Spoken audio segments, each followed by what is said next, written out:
Hey everybody, Aaron here. Welcome back to another anime review. Today we look at the final episode of Danganronpa 3 Future Arc, as well as the whole series I'm going to be reviewing as well.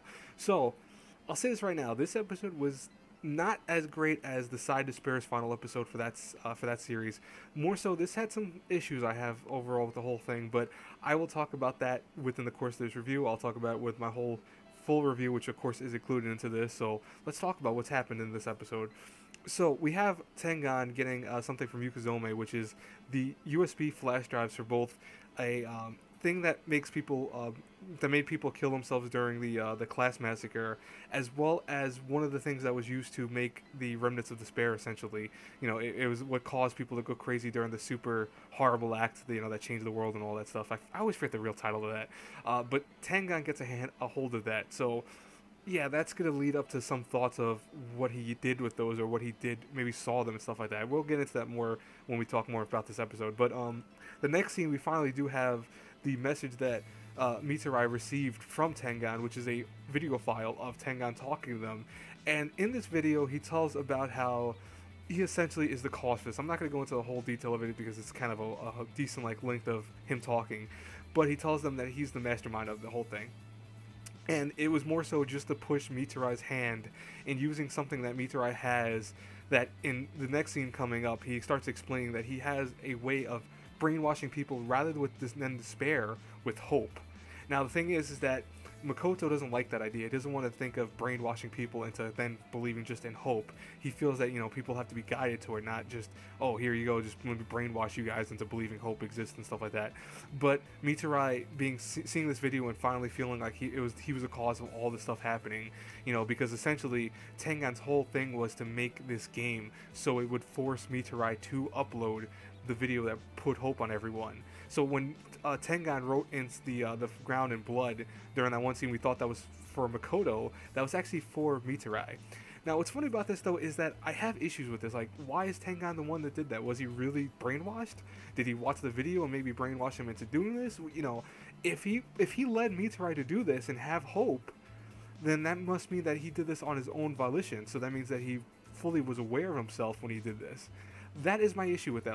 I think that was kind of poorly explained, to be honest. But regardless, we do learn one thing about Mitarai, about his bracelet. It was not to use his talent ability, so that means that he couldn't use his hypnotism, because as he does in the next scene following, he actually hypnotizes Asahina using a video file and tells her to stop Makoto from following him so he can go upload the Hope file to a broadcasting station to kind of broadcast everywhere around the world. And she does do that. She stops Makoto, and Makoto's unable to fight her back. Now, he also does this with the various troops that come in to try to save the day. He brainwashes one of the troop leaders, who then brainwashes all the rest of the troops, as we see here. And that's causing them to all follow Mitarai's command, more so just kind of keep him safe while he uploads the image. Now, it looks like we're in dire straits when Asahina and Makoto get surrounded by a whole bunch of guards, but luckily, Munakata shows up and is able to kind of save the day from them. And he's going to do that another time also, which follows right here, where he has to run away as they are getting swarmed by various guards after they decide to kind of chase after Mitarai, and they realize where he is actually. He pulls out the sword that he had in Yukazome, pulls that out. Now he's dual-wielding swords like a badass. I mean, honestly, this was such a cool scene, honestly. But we have Mitarai finally reaching the broadcast station, and he tells that he's gonna upload the thing, and it has a countdown timer for 30 minutes. Now, what it does show is it shows some possibilities. Like, this is what is gonna happen. It's gonna end up brainwashing everyone via various broadcasting stations, via cell phones and videos and web cameras and stuff like that. So he plans on doing this, and it's gonna make everyone, as he quotes, full of hope and happiness finally. Now, what's interesting, and I think one of the weaker parts of this episode, which is why I don't think this episode was perfect, and it kind of detracted from what the episode could have been, is we see Junko and Yukazome in the theater looking back at various accounts of what happened in the show so far, and I feel like that wasn't really necessary. I mean, honestly, I think everyone who's been following the show knows what's happening. They know Tengan's the mastermind essentially behind this. They get the various things that happened. Just 2 seconds ago, we saw Mankata just go into the fray with a whole bunch of bullets being shot at him, with him dueling his swords. This was not necessary. I think that it was kind of a metaphysical type thing of trying to say that, like, oh, we're dead, but we're really watching this go on. As my friend put it, she puts it in a way that it could be like a heaven or hell type thing, or maybe a limbo. I don't even think that. I think it's just trying to play at them being the outcast because now they can't, they're not interacting with the story anymore because they're dead. More so, this is them playing a observer kind of role on it. I don't think this was very well done. I think this could have been done a lot better. I don't even think it was probably necessary, but that's just my thing with it. Honestly, some people might like it. I just didn't like it that much. Now, after the credits, if you did stay for after the credits, we see a few things that are very important. We see, first and foremost, Makoto being surrounded by, once again, more guards. But luckily, not Hajime, what's his face? Hakaguge, I think his name is, comes in, the fortune teller. He comes and saves the day. And then Byaku shows up and saves the day even more. So that was pretty interesting to see that scene.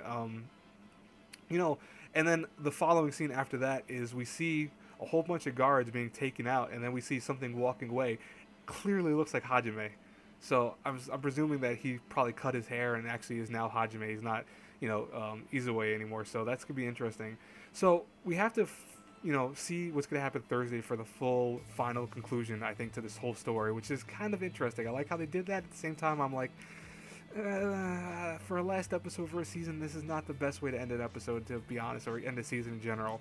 But anyways, overall, story-wise, this was very well done. I mean, this worked, again, like in unison with Thursday's episodes, which was the Side Despair. It worked very well with that. I mean, I think you needed to watch the Side Despair to watch this, and kind of vice versa.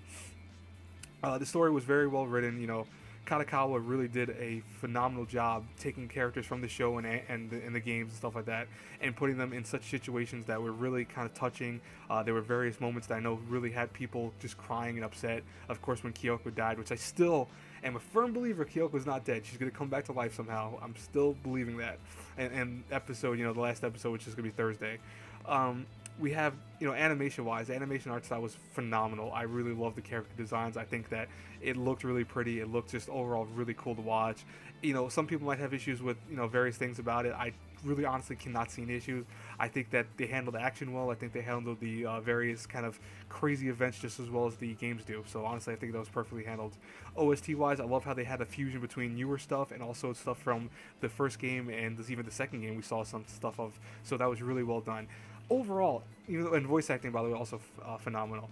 Overall, I enjoyed this very highly. I think that this whole series was very well done. I think this was not the best last episode to end on, which kind of detracts from the score a little bit, but it's not enough to make me hate it too much. So honestly, if I had to review this A through F, I have to give it a solid A. This show was awesome. It really had some great moments. I think Side Despair was a little stronger, just because I gave it Side Despair an A+. I gave it a 10 on a 10 on Mal. I think it was a little stronger, but this was really well done. And I can only imagine how the episode 1/last episode, which is the Hope arc, how that's going to be on Thursday. I'm really curious what that's going to go at. Anyways, guys and girls, I will talk to you all later. Have a blessed night, everyone. As always, if you like my review, hey, hit that subscribe button and share the video, like the video, the whole nine. Bye-bye, everyone.